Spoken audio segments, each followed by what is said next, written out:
What is income inequality?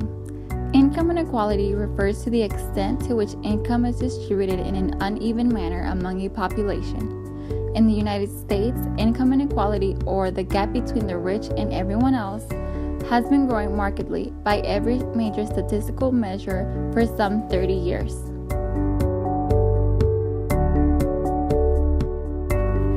What are some different types of inequality? Some different types of income inequality are lower and higher household income, gender income, and racial income inequality. These will be mentioned later on in the video.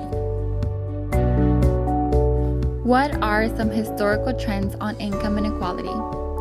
The years from the end of World War II into the 1970s were ones of substantial economic growth and broadly shared prosperity. Incomes grew rapidly and at roughly the same rate up and down the income ladder, roughly doubling in inflation-adjusted terms between the late 1940s and early 1970s. The income gap between those high up the income ladder and those on the middle and lower rungs, while substantial, did not change much during this period. Beginning in the 1970s, economic growth slowed and the income gap widened. Income growth for households in the middle and lower parts of the distribution slowed sharply, while incomes on the top continued to grow strongly. The concentration of income at the very top of the distribution rose to levels last seen more than 80 years ago. Here is a graph of the United States real weekly wages from 1979 to 2014. Wages in the United States, after taking inflation into account, have been stagnating for more than 3 decades. Typical American workers and the nation's lowest wage workers have seen little or no growth in their real weekly wages.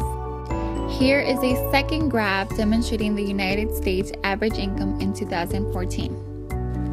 Income disparities have become so pronounced that America's top 10% now average nearly 9 times as much income as the bottom 90%. Americans in the top 1% tower stunningly higher. They average over 38 times more income than the bottom 90%.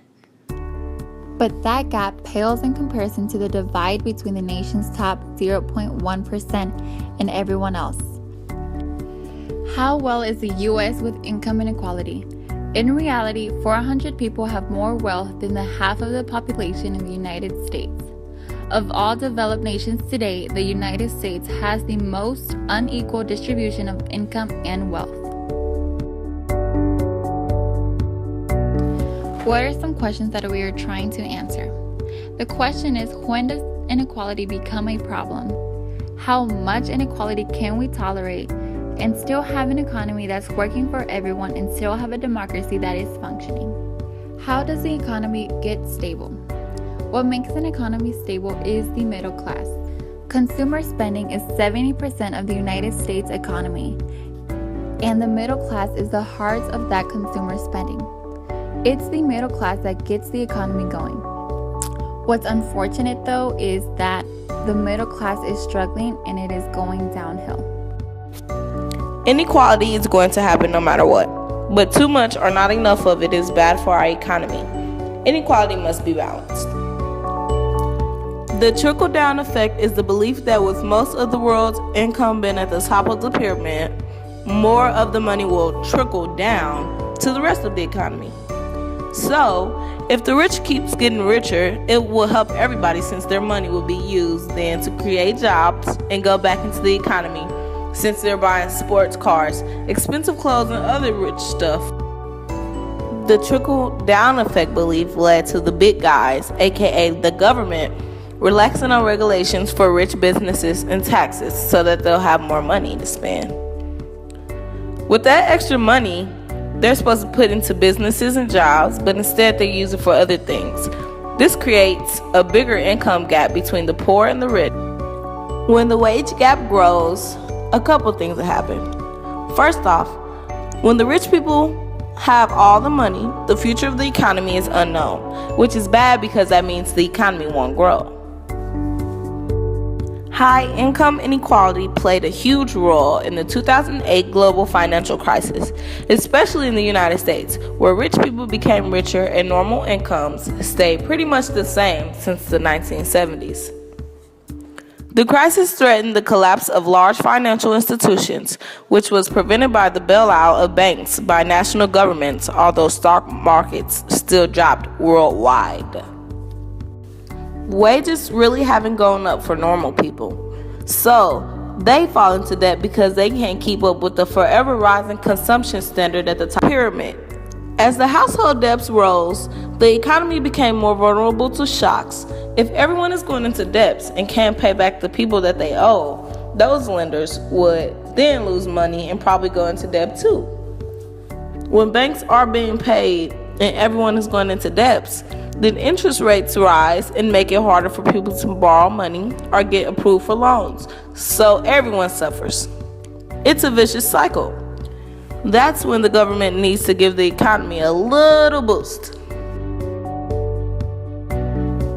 High income inequality also produces a higher number of poor people and reduces economic growth by creating barriers to social mobility. Social mobility is someone's ability to move in between social classes. It's whether or not the poor gets the opportunity to become rich or the other way around. So, the high income inequality means that it's going to be harder for the poor to become rich if they wanted to. People want well-paid jobs that you can only get with expensive education or if you have the right personal connections. Only a small amount of people with low incomes can afford these things. Inbreeding is when you begin to believe that big chances require fresh ideas and unusual attitudes. A society with culture and intellectual inbreeding is likely to become bad at coming up with innovations. Innovations help grow the economy. No innovation, no growth. So, we know that high income inequality produces a higher number of low income people who will almost always have the shorter end of the stick in life. High income inequality also slows down economic growth.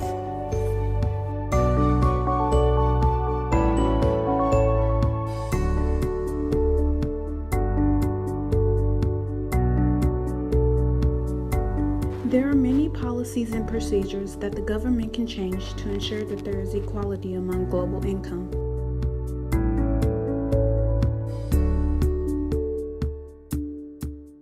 This graph shows the paid and unpaid work differential between men and women in the United States and Albania. Women in Albania, on average, do less than 150 minutes of paid work and more than 300 minutes of paid work in a day. On the other hand, the men in Albania, on average, do a little more than 250 minutes of paid work and 50 minutes of unpaid work in a day.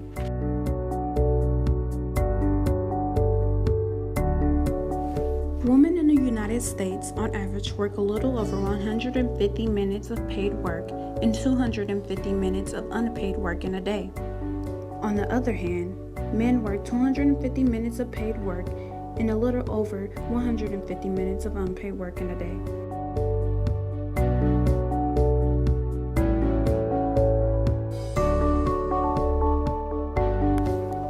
Globally, in 2015, 72% of men were employed compared to 47% of women. Economic, social, and cultural issues and care work distributions affect a woman's employment.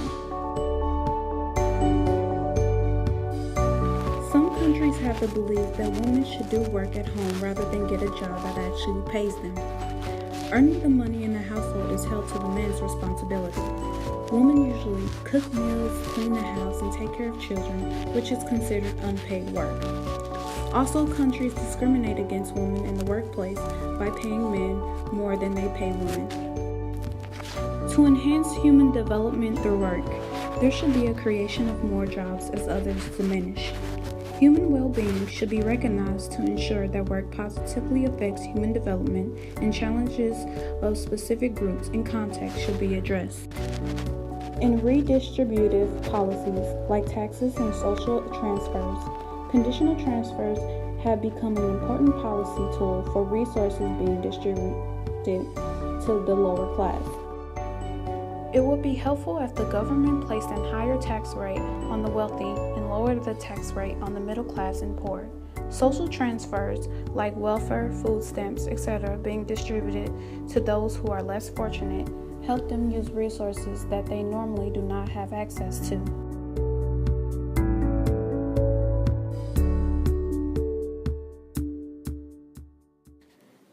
An investment in education can reduce income inequality by providing a person with a choice in the type of job they want, access to more jobs, higher level of pay, and it signals ability and productivity in a job market.